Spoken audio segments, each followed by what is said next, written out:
જેના કુળમાં એમ કહેવાય છે વૃક્ષોની અંદર કે જેના કુળની અંદર જેના મા બાપે આંબો વાયો હોય ને એ આંબાની કેરી એમ કહેવાય કે છોકરાઓ એનો પરિવાર અનેક લોકો અનેક પ્રજામાંથી અનેક પશુ પંખી એનું ફળ ખાય ને એમ કહેવાય કે વાવવાવાળની પેઢીને અનેક ગણું પુણ્ય મળે છે.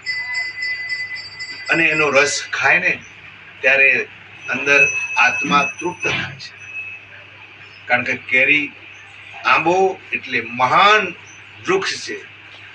પહેલાના વડીલો ગમે ત્યારે કોઈ પણ વાવતા ઝાડ તો મોટા મોટા આંબા થતા. બીજા નંબરમાં એના સિવાય એના કરતાં પણ પુણ્ય વધારે મેળવવું હોય એને પીપળો વાવવો જોઈએ. પીપળાની અંદર જો ઋષિમુનિઓએ તપ કર્યું છે. ધ્રુવ, પ્રહલાદજી અનેક ભગવાને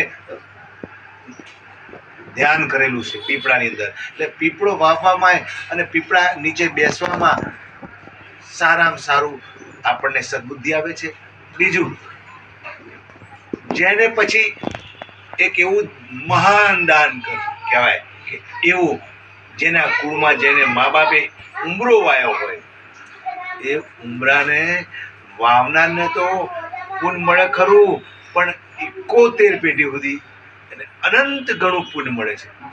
કેમ કે ઉંબરાનું જે ફળ છે ને ફળની અંદર એક ફળની અંદર અસંખ્ય જીવો અસંખ્ય તો એવા અનેક ફળ હોય અંદર અને એ ફળની અંદર કેવા જીવો એનું પોષણ કરતા હોય છે. અનેક જીવોનું ગજબ સદાવત કરતા હોય. આ એક ઉંબરો છે ને જેને મા બાપે ઉંબરો વાયો હોય એ મહાન પુણ્યશાળી આત્મા છે.